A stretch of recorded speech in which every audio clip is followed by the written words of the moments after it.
Muy bien, vamos a orar para dar inicio con nuestro mensaje de hoy.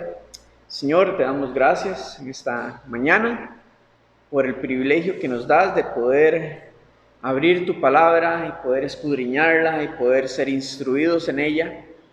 Gracias de verdad por tu Espíritu Santo, Señor, el que nos guía a toda verdad, que trae convicción a nuestros corazones y que trae convicción para arrepentimiento de nuestros pecados. Te damos toda la honra y la gloria a ti, Señor. Gracias de verdad por tu palabra y por este tiempo en donde podemos estudiarla como cuerpo de Cristo, como hermanos en el Señor, como familia del Señor. Te damos toda la honra y la gloria a ti, porque, Señor, todo lo que somos el día de hoy es por tu gracia, solamente, Señor. No es por habilidades, capacidades, Señor, es tu mera gracia, Señor. Solamente es tu gracia lo que nos ha traído hasta acá y nos permite desarrollar, Señor, nuestra vida cristiana, nuestra fe, y lo que nos permite ser instruidos en tu palabra para fundamentar el por qué creemos en lo que creemos, Señor. En un Dios real, verdadero, único, soberano, poderoso y un Dios creador. Y también en un solo Salvador, en el único camino al Padre, que es nuestro Señor Jesucristo. Te damos la honra y la gloria, ponemos este tiempo en tus manos, en el nombre de Jesús oramos. Amén y amén. Estamos en el capítulo 15 de Primera de Corintios. En este capítulo, Pablo está desarrollando un tema, el tema de la resurrección de los muertos. Porque hay creyentes dentro de la iglesia de Corinto que eran escépticos acerca de este tema de la resurrección de los muertos, y otros simplemente no creían del todo en la resurrección de los muertos. Entonces, esto es peligroso para la iglesia, para los creyentes, porque si no se cree en la resurrección de los muertos, entonces quiere decir que no creían tampoco en la resurrección de Jesucristo. Y la resurrección del Señor es lo que sella y valida la obra de Jesucristo durante su tiempo acá en la tierra. Su nacimiento, su vida, su ministerio, su muerte, su sacrificio y su sepultura. Todo esto viene sellado por la resurrección de entre los muertos. Y por eso Pablo entonces comienza a explicar y a instruir a la iglesia basado en el Evangelio. Porque el Evangelio consta de la muerte, sepultura y resurrección de Jesucristo. Es necesario creer en estas tres cosas para poder comprender que la sangre del Cordero verdaderamente quita todo pecado. Para saber y poder fundamentar de que en Jesús se cumplían las profecías acerca del Mesías como el Salvador. Entonces, por eso Pablo está instruyendo a la iglesia respecto a este tema. Entonces, lo ha fundamentado con las Escrituras, pero también lo ha fundamentado con testigos oculares de la resurrección. Personas que testificaron que verdaderamente Jesús corporalmente, de carne y hueso, había resucitado, había estado con ellos durante 40 días, comiendo con ellos, caminando entre ellos. Y ellos testificaban acerca de esto, y por lo tanto, Pablo argumentaba, si ellos testifican acerca de que Jesús resucitó, sabiendo de que de que su argumento podía ser refutado, entonces ellos quedarían como mentirosos, incluido él. Pero la evidencia de la resurrección es más que la evidencia que pueda refutar de que Cristo no haya resucitado. Y hasta el día de hoy, su resurrección se niega, pero no puede refutarse, porque las evidencias están a través de la Escritura, a través de los libros de historia.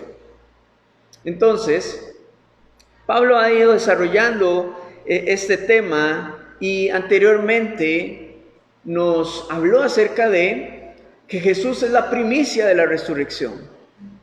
Jesús es la primicia de la resurrección. O sea, el primero, el que nos da el ejemplo, no solamente en cómo vivir nuestra fe, sino que nos da ejemplo y un anticipo de lo que sucederá después de la muerte. Todos van a resucitar, toda la humanidad que ha muerto va a resucitar. Y en Juan capítulo 5, versículo 29, él dice que unos resucitarán para vida eterna, pero otros resucitarán para condenación. Y los que resucitarán para vida eterna, lo estudiamos anteriormente. Resucitarán ya sea en el tiempo del arrebatamiento de la iglesia, según nos dice Primera Tesalonicenses capítulo 4, o también otros resucitarán al final de la gran tribulación en el regreso del Señor Jesucristo, para reinar durante 1000 años.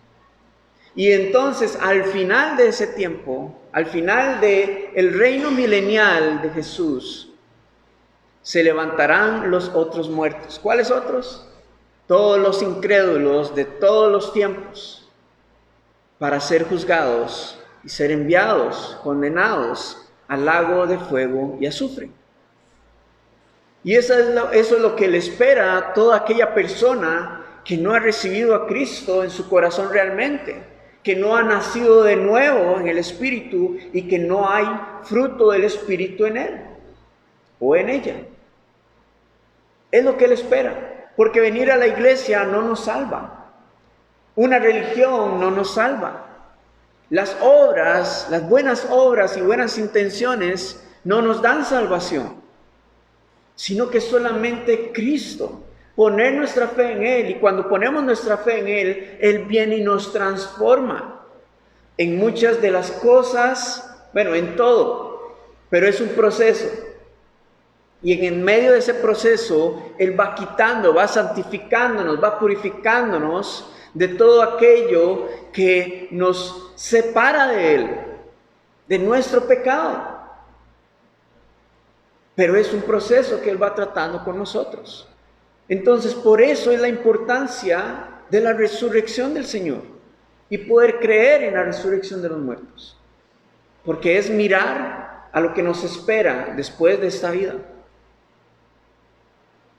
que va a tener un impacto eterno, ya sea una eternidad con Cristo o ya sea una eternidad de sufrimiento y dolor continuo, porque la muerte va a ser destruida. Por lo tanto, ya nadie más morirá, sino que estarán sufriendo en el lago de fuego y azufre. Entonces, esto no se trata acerca de miedo o temor, se trata acerca de la gracia y la misericordia que Dios nos extiende al poder mostrarnos pinceladas de lo que vendrá, para que ahora, cuando es tiempo de entregar nuestra vida al Señor, podamos hacerlo realmente. Y valorar si qué vale más la pena: alimentar los deseos y las costumbres de mi carne de pecado, o sacrificar todo esto, omitir todo esto por amor al Señor y garantizar mi vida en Cristo Jesús. Hay que valorarlo. Y a ver, para morir, ¿cuál es el único requisito? Estar vivos. Por lo tanto, la muerte está rondando en todo lugar y en todo momento. Todos los días, cada minuto, cada segundo, hay personas muriendo en el mundo. Y muchas de ellas sin escuchar el Evangelio de Jesucristo. Ya sea porque nadie les habló, o ya sea porque les hablaron, escucharon, pero quisieron rechazar el Evangelio. Vendrán a condenación. Entonces, hoy tenemos el privilegio y la oportunidad de realmente entregar nuestra vida al Señor y nacer, permitir que el Señor nos permita nacer de nuevo en su Espíritu y convertirnos en verdaderos creyentes, no en asistentes, sino en verdaderos creyentes. Entonces, amén. No. Ahora sí vamos a iniciar a darle continuidad a este capítulo, porque vemos entonces la importancia que tiene la resurrección en nuestra fe. Es uno de los pilares de la fe cristiana. En versículo 29 vamos a continuar. Dice, de otro modo, ¿qué harán los que se bautizan por los muertos, si en ninguna manera los muertos resucitan? ¿Por qué pues se bautizan por los muertos? ¿Y por qué nosotros peligramos a toda hora? Os aseguro, hermanos, por la gloria de que vosotros tengo en nuestro Señor Jesucristo, que cada día muero. Si como hombre batallé en Éfeso contra fieras, ¿qué me aprovecha si los muertos no resucitan? Comamos y bebamos, porque mañana moriremos. No erréis, las malas conversaciones corrompen las buenas costumbres. Muy bien, vamos a ir poco a poco, porque hay varias cosas acá que tenemos que poder comprender. Lo primero es el versículo 29. Dice, de otro modo, ¿qué harán los que se bautizan por los muertos, si en ninguna manera los muertos resucitan? ¿Por qué pues se bautizan por los muertos?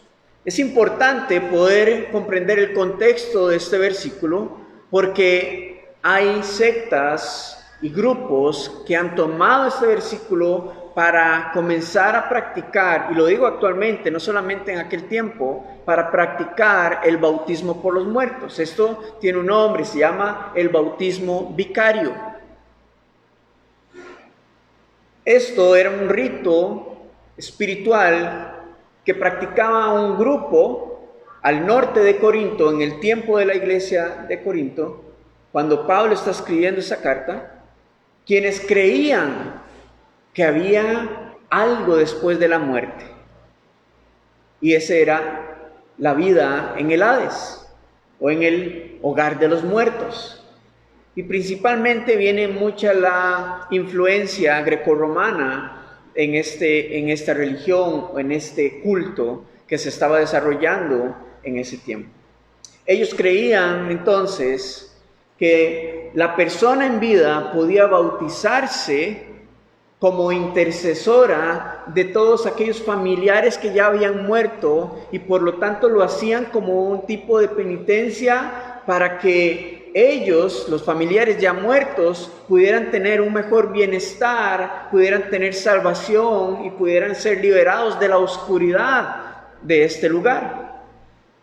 Entonces Pablo no es que está aprobando esto, sino que ha sido una influencia que ha estado llegando a la iglesia y que muchos conocen. Por lo tanto, él confronta a los no creyentes, bueno, a los creyentes o a los cristianos que no creen en la resurrección, diciéndoles, ¿cómo es posible que los paganos que no conocen la verdad creen que hay una vida, que hay algo después de la muerte? Y ustedes, teniendo la verdad en el Evangelio de Jesucristo, teniendo a nuestro Señor Jesucristo como ejemplo de que verdaderamente todos resucitarán, no quieren creer o quieren negar la resurrección de los muertos. Entonces, Pablo está tomando esto como un ejemplo entre los paganos y aquellos que dicen seguir a Cristo. Ahora, actualmente hay quienes practican esto, sí, le llaman bautizo de poder o bautismo vicario, y es la secta de los mormones, quienes creen en eso, y algunos otros grupos gnósticos, o sea, que saben que hay un poder, una fuerza más allá de lo físico, pero que no quieren poner su fe en Dios, ni mucho menos en Jesucristo. Entonces, actualmente hay personas que practican esto. Entonces, el punto de Pablo con esto es comparar y hacerles ver a aquellos cristianos. Ustedes tienen la verdad, tienen el fundamento. Ellos simplemente están persiguiendo una fábula, la imaginación, están persiguiendo una noción que tienen, que está errada. Es una noción que está completamente desvirtualizada, está trastornada. Pero ustedes tienen el fundamento de la Escritura. tienen el ejemplo que es Jesucristo, tienen los testigos de haber visto a Cristo resucitado. ¿Cómo es entonces que no creen? Ese es el punto al que Pablo llega con esto. Versículo 30 dice: ¿y por qué nosotros peligramos a toda hora? Os aseguro, hermanos, por la gloria que de vosotros tengo en nuestro Señor Jesucristo, que cada día muero. Pablo mismo entonces les dice: ok, ¿cómo es que ustedes no creen? Porque entonces vean, yo estoy en peligro continuo. ¿Por qué razón yo voluntariamente voy a ponerme en peligro en cada ciudad donde estoy predicando el Evangelio, peligrando mi vida y siendo expuesto a las diferentes luchas y situaciones que me esperan en cada ciudad? Y si hacemos un recuento del libro de los Hechos respecto a los viajes misioneros de Pablo, nos damos cuenta que él iba de prueba en prueba. De lugar en lugar a donde iba, su vida estaba corriendo peligro. En Listra, dicen que ahí lo apedrearon y lo tiraron afuera de la ciudad y él le quedó como muerto. Entonces, por eso Pablo les dice: ¿por qué nosotros entonces peligramos a toda hora? Sería ilógico completamente estar peligrando, estar jugando con nuestra vida solo por perseguir una fantasía, si es que verdaderamente los muertos no resucitan. Entonces, lo está viendo también desde la perspectiva personal de su propia fe. Versículo 31: os aseguro que por la gloria que tengo en nuestro Señor Jesucristo, que cada día muero. Si como hombre batallé en Éfeso contra fieras, ¿qué me aprovecha si los muertos no resucitan? Entonces comamos y bebamos, porque mañana moriremos. Y esto podemos dividirlo en dos secciones o en dos partes. La primera, lo que Pablo está aludiendo respecto a la batalla que tuvo en Éfeso, se remonta a Hechos capítulo 19. Cuando en uno de sus viajes él viene a la ciudad de Éfeso, está difundiendo el Evangelio y por lo tanto muchas personas, tanto judíos como gentiles, están volviendo su corazón a Cristo. Pero en este lugar había un templo, el templo principal de la diosa Diana, un dios griego. Y dentro de los ciudadanos había un personaje llamado Demetrio, que era, por decirlo así, el líder sindical de los artesanos, porque él se dedicaba junto a otras personas a construir o fabricar pequeños templecillos de Diana, o sea, souvenirs del templo de Diana. Y entonces, como muchas personas estaban viniendo a Cristo, no solamente en Éfeso, sino alrededor de Asia Menor, sus ganancias se estaban viendo disminuidas. Por lo tanto, él levanta una revuelta en contra de Pablo y en contra de aquellos que estaban predicando el Evangelio. De hecho, a uno de ellos, Aristarco, lo agarran y dice la Escritura que lo traen a rastras hasta el lugar donde había un teatro principal, que era un teatro al aire libre, para poder confrontarlos. Y esto afectó también a los judíos, a tal punto que ni los dejaban hablar. Y durante 2 horas dice que toda aquella gran multitud estuvo gritando: grande Diana de los Efesios, grande Diana de los Efesios, durante 2 horas sin detenerse. Entonces, Pablo no se estaba enfrentando a fieras como el león, como el lobo, aunque estas personas parecían eso en su carácter, y él tuvo que enfrentar todas estas vicisitudes por causa del Evangelio. Entonces, por eso Pablo dice: bueno, si realmente no hay resurrección de los muertos, entonces quiere decir que pues no va a haber juicio, no hay un juicio final, no hay condenación, ya con esta vida se acaba todo, después de la muerte no hay nada, desaparecemos, dejamos de existir. Y entonces es cuando menciona esta frase al final del versículo 32. Dice, si los muertos no resucitan, o sea, si todo se acaba acá, comamos y bebamos porque mañana moriremos. Y a lo que se está refiriendo acá es una escritura que está en el libro de Isaías. Cuando el pueblo de Israel ya estaba siendo sitiado por los babilónicos y estaban a punto de ser destruidos, ser conquistados para ser llevados en cautiverio.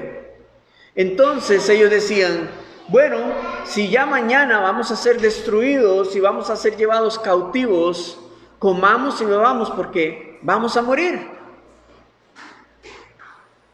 Pensando en que todo se iba a acabar. Entonces esta frase Pablo la toma para referirse con sarcasmo a que, bueno, si todos creen, o si algunos creen que no hay resurrección de los muertos, coman y beban porque van a morir. Y en vano entonces están entregando y viviendo su vida para Cristo. Versículo 33. No erréis. Las malas conversaciones corrompen las buenas costumbres. No caigan en el error, les está diciendo Pablo a la iglesia. Ni en el error de pensar que el bautismo vicario es acreditado por el Señor Jesucristo, ni que ninguna de estas influencias tienen verdad o mínima verdad en sí. No piensen que el después de la muerte no hay vida, no, que todo se acaba con este mundo. No erréis, no caigan en este error de pensar en estas cosas y tengan cuidado también con quienes se están juntando a conversar y qué influencias están viniendo a su vida que no son bíblicas, que no son acorde a los mandamientos y las enseñanzas de nuestro Señor Jesucristo, porque Él es el único intercesor por cada uno de nosotros. Y por más que nosotros pidamos en esta tierra por los que ya murieron, eso no va a cambiar la decisión que tomaron los que ya murieron. Y Pablo se los dice, porque corre peligro de que sus principios de fe sean corrompidos. Y no solamente es aplicable a la iglesia de Corinto, se aplica a la iglesia de todos los tiempos. Y esta frase, del versículo 33, era una frase común, popular, era un dicho popular en esta época. No es algo que está en la escritura, es un dicho popular.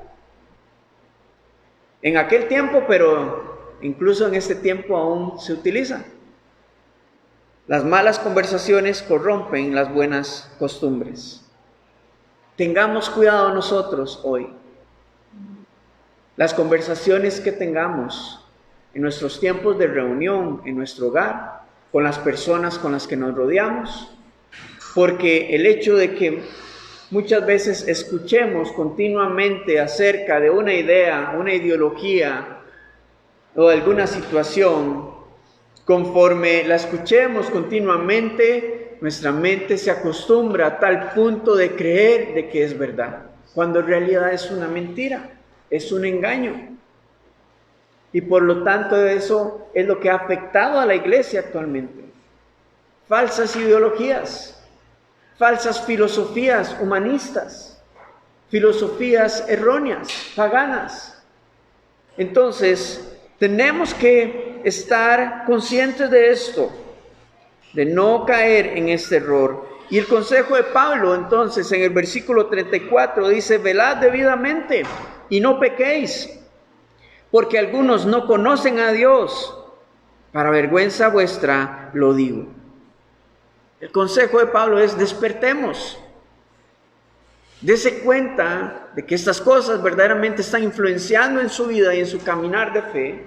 Y por eso es que no avanzamos ni crecemos en nuestra vida cristiana. Por eso es que hoy aún no estás seguro de si verdaderamente eres salvo o no. por las influencias que han venido de afuera, antibíblicas completamente, que han distorsionado la palabra de Dios en nuestra vida. Y el consejo es: despierten, porque algunos piensan que conocen a Dios solo por venir a la iglesia. Pero Pablo les dice: para vergüenza vuestra lo digo, algunos no conocen a Dios. ¿Por qué? Porque no tienen intimidad con Él, no tienen tiempo de lectura de la palabra de Dios. Se limitan solo a lo que escuchan del pastor, pero no tienen intimidad con el Señor. Y entonces se dejan guiar de que cada cosa, Dios me está enviando un mensaje. Cuando Dios a veces no está enviando ningún mensaje, sino que son las implicaciones de nuestras decisiones. Pero si realmente venimos a conocer a Dios, entonces comprendemos el contexto de su voluntad. Comprendemos hacia dónde Él nos está llevando.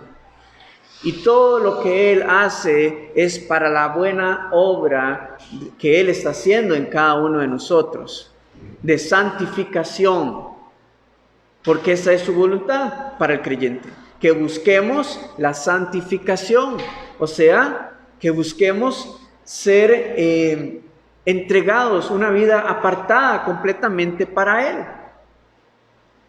en donde ni la bebida, ni la comida, ni las situaciones de nuestra carne son las que dominan en nuestra vida, sino que quien domina en nuestra vida es Cristo. Esa es su voluntad. Pero para eso, para llegar ahí, tenemos que conocer a Dios. Cristiano no es un título. Cristiano es aquel que verdaderamente sigue a Cristo en cada una de sus palabras. Por lo menos nos esforzamos por seguirlo, porque lo demás es la pura gracia del Señor en nosotros. No quiere decir que no vamos a tener debilidades, pero quiere decir que la gracia es la que nos va a ayudar a levantarnos y continuar buscando su verdad y su rostro. Versículo 35, y aquí Pablo comienza ya a entrar un poco más en este balance de cómo será nuestra transformación cuando lleguemos a la presencia del Señor, ya sea que seamos tomados en un abrir y cerrar de ojos por el Señor, o ya sea que partamos y muramos para estar con el Señor. Entonces, versículo 35 dice: pero dirá alguno, ¿cómo resucitarán los muertos? ¿Con qué cuerpo vendrán? Son dos preguntas. Son preguntas retóricas, diciéndoles: bueno, probablemente usted se preguntará, entonces, ¿cómo se verán? ¿Resucitaremos en este mismo cuerpo, con las mismas dolencias, ya unos con 90 y resto de años, o siendo bebé por siempre, a los bebés que han muerto? ¿Cómo se verá? ¿Cómo se verá la resurrección? O sea, ¿en qué cuerpos? Porque incluso aquellos que ya han muerto muchos años atrás, su cuerpo ya ni existe, o sea, ya se descompuso completamente, se volvió polvo. Entonces, no tienen qué cuerpo resucitar. Bueno, Pablo tiene una respuesta para esto. Versículo 36. Necio, lo que tú siembras no se vivifica, sino muere antes. Primero tiene que sembrarse, luego esto va a cobrar vida. Versículo 37. Lo que siembras no es el cuerpo que ha de salir, sino el grano desnudo, ya sea de trigo o de otro grano. Pero Dios le da el cuerpo como Él quiso, y a cada semilla su propio cuerpo. No toda carne es la misma carne, sino que una carne es la de los hombres, otra carne la de las bestias, otra la de los peces y otra la de las aves. Y hay cuerpos celestiales y cuerpos terrenales, pero una es la gloria de los celestiales y otra la de los terrenales. Una es la gloria del sol, otra la gloria de la luna y otra la gloria de las estrellas, pues una estrella es diferente de otra en gloria. Así también es la resurrección de los muertos. Se siembra en corrupción, resucitará en incorrupción. Muy bien. Entonces, Pablo toma 3 ejemplos acá. El ejemplo de la semilla, el ejemplo de la carne, del cuerpo humano y la carne animal, o el cuerpo animal, y también el ejemplo del cosmos, del universo. Ambas tienen etapas en las que va a verse su gloria y otras en las que cambiarán simplemente. Pero el punto al que Pablo está aludiendo acá, versículo 37, es que cuando un grano es sembrado, este grano necesita descomponerse para que salgan raíces y lo que surja entonces sea una planta.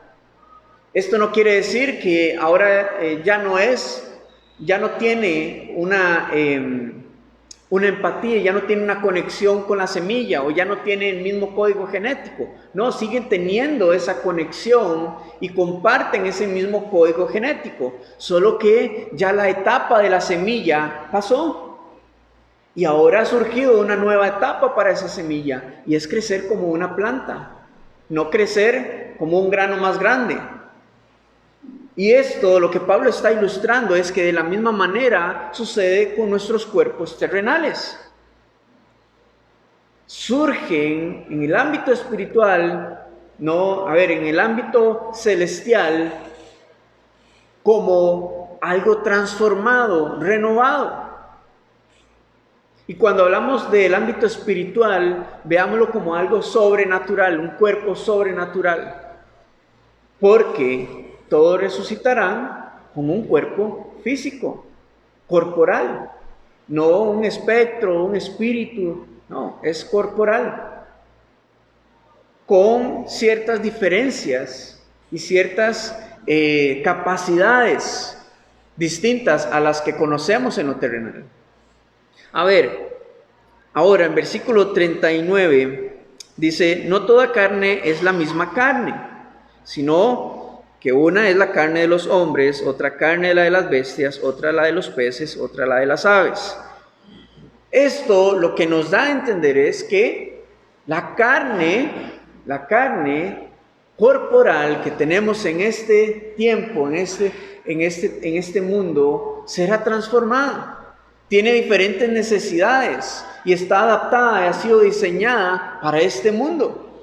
Pero cuando venga lo celestial, seremos transformados para una adaptación a lo celestial. La etapa cambió. Ahora, ¿quiénes resucitarán? La humanidad. Los animales no resucitarán. ¿A quién le van a rendir cuentas? ¿O para qué van a resucitar? ¿Para rendir cuentas delante de Dios por sus obras? No lo harán.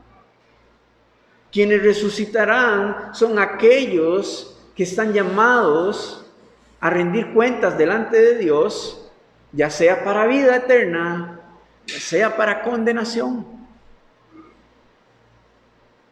Ahora, el otro ejemplo, versículo 40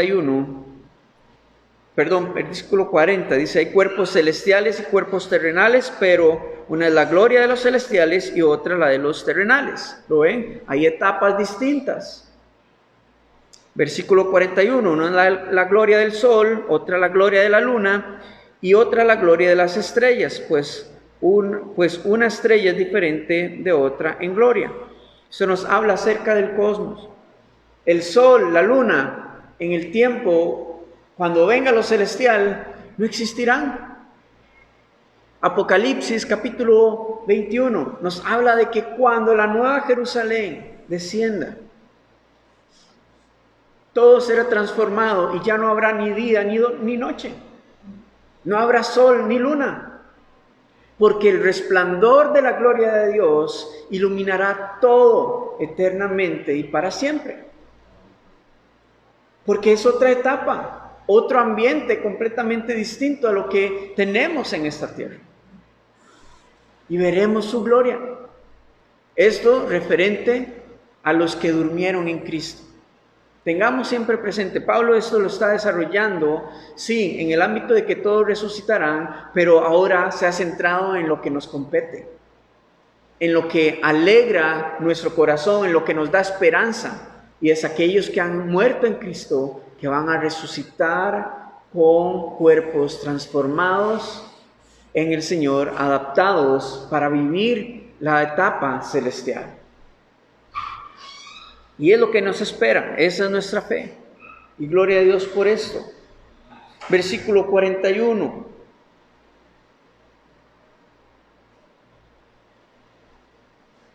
Dice, 42. Así también es la resurrección de los muertos. Se siembra en corrupción, resucitarán en incorrupción. Se siembra en corrupción, surgirá en incorrupción. Ahora, cuando nos habla de corrupción, no está hablando solamente de pecado, sino de edad, desgaste físico, cansancio, agotamiento, dolores, enfermedades, todo en general, lo emocional, psicológico, todo lo que tenemos, lo que se vive en estos cuerpos corruptos. Pero entonces, cuando esto muera, vendrá lo incorruptible. Y vamos a ir a Filipenses capítulo 3, que Pablo nos detalla un poco más acerca de esto.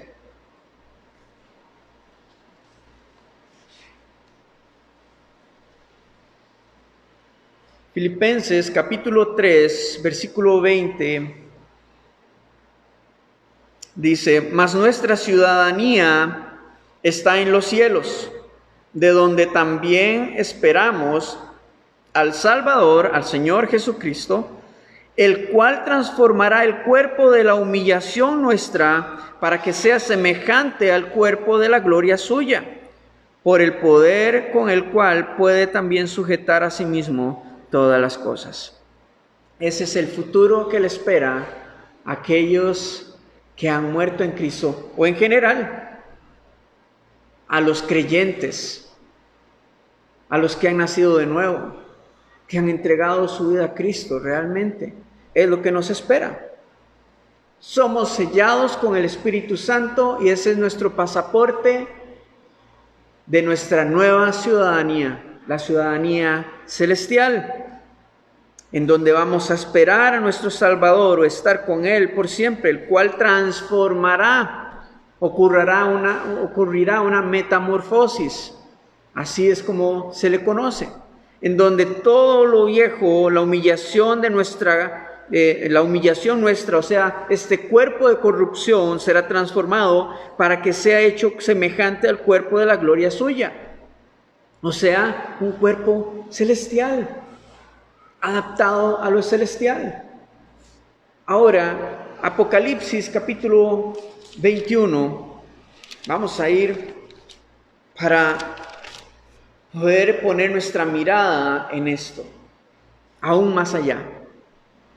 Apocalipsis capítulo 21, versículo 4, nos dice, enjugará Dios toda lágrima de los ojos de ellos, y ya no habrá muerte, ni habrá más llanto, ni clamor, ni dolor, porque las primeras cosas pasaron. Es lo que nos espera. Ese es el futuro del que está en Cristo. Todo será transformado, todo será hecho nuevo. Y la pregunta es, pero entonces eso no me responde si el bebé que murió seguirá siendo bebé por la eternidad, o el anciano que murió en Cristo será resucitado y será anciano por toda la eternidad? Bueno, muy buena pregunta. Y nos daremos cuenta cuando el Señor regrese. Pero cuando nos habla de que ya no habrá muerte ni dolor y toda esta corrupción de este cuerpo desgastado, a lo que alude es que nuestros cuerpos serán transformados en cuerpos corporales, sí, de carne y hueso, pero funcionales. Hay estudios que dicen que la edad funcional del ser humano es en los 20. Ya nos pasamos. Por eso es que después de los 30 comienza un pico hacia abajo de energía y de habilidades, flexibilidad, entre muchas otras cosas, y hay que hacer un doble o triple esfuerzo para poder mantenernos ahí en cierto grado. Entonces, probablemente, cuando seamos transformados en el Señor, esa funcionalidad será con la que vengamos y vivamos eternamente con Él, con ese tipo de vitalidad. Gloria a Dios, porque de hecho, cuando Adán fue creado por Dios, él fue creado un hombre maduro, un hombre vital para trabajar la tierra, vital para poder procrear, tener hijos, multiplicarse. Entonces no sabemos su edad, pero posiblemente había un rango de vitalidad que con el que el Señor lo creó, cuando Él lo creó. Entonces también es parte de lo que podemos tener en mente hacia donde el Señor nos lleva en Cristo Jesús. Versículo 42. Pablo aquí comienza a ilustrarnos aún más acerca de la resurrección. Si también es la resurrección de los muertos, se siembra en corrupción, resucitará en incorrupción. Se siembra en deshonra, resucitará en gloria. Se siembra en debilidad, resucitará en poder. ¿Lo ven? Hay tres aspectos con los que seremos resucitados los que estamos en Cristo: en incorrupción, en gloria y en poder. O sea, completamente vitales, funcionales, sin muerte, sin dolor, sin llanto ni enfermedad. Versículo 44. Se siembra cuerpo animal, resucitará cuerpo espiritual. Hay cuerpo animal y hay cuerpo espiritual. Así también está escrito: fue hecho el primer hombre Adán, alma viviente; el postrer Adán, espíritu vivificante. Mas lo espiritual no es primero, sino lo animal, luego lo espiritual.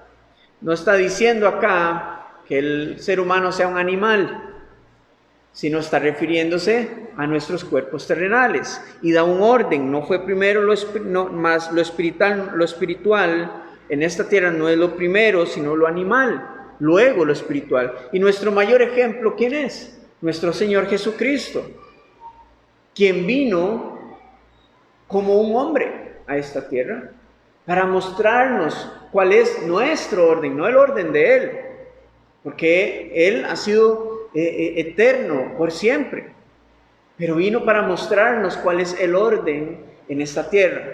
Vino como hombre, pero luego resucita en un cuerpo celestial glorificado para habitar en lo celestial. A eso se refiere con respecto a lo espiritual.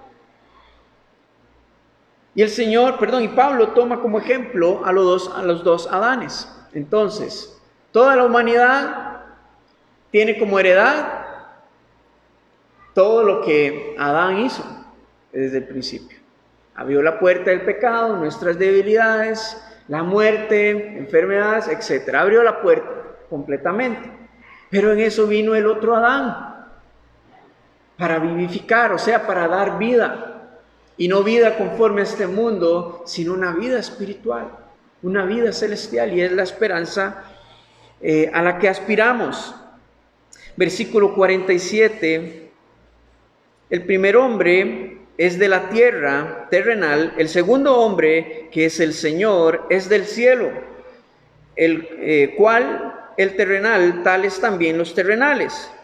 Y cual el celestial, tales también los celestiales. Y así como hemos traído la imagen del terrenal, traemos también la imagen del celestial. Claramente, es muy claro que aquellos que están en Cristo traen la imagen espiritual del que es celestial. Esa es nuestra herencia para los que están en Cristo. Pero aquellos que no están en Cristo han heredado o les espera la herencia de Adán, del pecado y de la muerte. Entonces, toda la humanidad tenemos herencia del pecado y por lo tanto garantizada la muerte. Pero la resurrección es ahí donde todo lo cambia. Si tenemos nuestra fe puesta en Jesucristo, resucitaremos para vida. Mas aquellos que han muerto sin Cristo resucitarán al final del tiempo milenial para condenación eterna. Hoy es el tiempo y es un buen momento para que, si no estamos seguros de nuestra salvación en Cristo, podamos estarlo. Y es necesario verdaderamente sopesar, ¿vale la pena continuar viviendo, deleitándome en este mundo, deleitándome en el conocimiento, en el intelecto y en la filosofía, cuando tengo la verdad de frente, diciéndome qué es lo que me espera sin Cristo y qué es lo que le espera al que está en Cristo? ¿Qué prefiero? El Señor nos llama y Él desea que nadie se pierda, que nadie perezca. Pero ahí es donde la responsabilidad humana también debe de tomar en cuenta qué va a decir. Entonces, hermanos, mi ánimo esta mañana es que pongamos nuestra fe en Cristo Jesús. Despertemos y hagamos lo necesario para poner nuestra vida a cuentas con el Señor. Ahora que es tiempo. Cuando hayamos muerto, el tiempo se acabó. Lo hecho, hecho está. Pero ahorita en esta vida es donde estamos a tiempo. Y no solamente para aquellos que están sin Cristo, sino también para que nosotros podamos difundir el Evangelio de Cristo. Porque muchas personas que nos rodean aún no tienen una relación con el Señor y están expuestas a esta condenación. Entonces, es una llamada de atención a despertar, a velar y poder tomar las decisiones que necesitamos para poder alinearnos a la voluntad del Padre. Amén. Yo voy a orar. Si usted gusta repetir esta oración después de mí, es para entregar nuestra vida al Señor. Y después de esto, sepa que no es que ocurre algo mágico. Después de esto, el Señor nos dice que necesitamos ser discipulados, instruidos en su palabra en cómo poder vivir nuestra vida cristiana. Entonces, tome en cuenta eso también. Yo voy a orar, y si usted gusta puede repetir. Señor Jesús, te damos gracias en esta mañana. Gracias por tu amor, gracias por tu palabra, gracias por tu misericordia. Hoy reconozco que tú has muerto en la cruz por mis pecados. Y reconozco por lo tanto que soy pecador y que estoy condenado al lago de fuego y azufre. Pero reconozco también que solamente en ti puedo encontrar salvación y vida eterna. Así que en esta mañana yo te reconozco como mi Señor y Salvador. Por favor, entra a mi corazón, entra a mi vida. Inscribe mi nombre en el libro de la vida. Limpia mis pecados y ayúdame a ser discipulado. Permíteme nacer de nuevo en tu espíritu y convertirme en un verdadero creyente, en un verdadero cristiano. Gracias por tu amor, por tu gracia y tu misericordia, porque tú eres quien ha pagado a través de tu sacrificio en la cruz por mis pecados pasados, presentes y futuros. Y gracias porque yo creo en tu resurrección. Por lo tanto, creo también de que la salvación me lleva a tener una resurrección y una transformación para vivir contigo eternamente en tu gloria. En el nombre de Cristo Jesús, oro esto. Amén y amén. Señor, te damos gracias por esta mañana, por tu palabra que nos instruye, que nos alimenta y nos recuerda, Señor, la importancia de tener claro lo que nos espera al final del camino. Gracias porque en este proceso, Señor, de santificación, donde tú estás formando nuestra vida de fe, vale la pena y tiene réditos al final del camino, al final de nuestra vida. Sea que tú vengas en ese tiempo y nos tomes contigo, o sea que muramos para resucitar igualmente contigo. Ponemos en tus manos, Señor, esta palabra y esta semilla para que crezca en nuestro corazón y surja, Señor, con fruto en cada uno de nosotros. En el nombre de Cristo Jesús oramos. Amén y amén.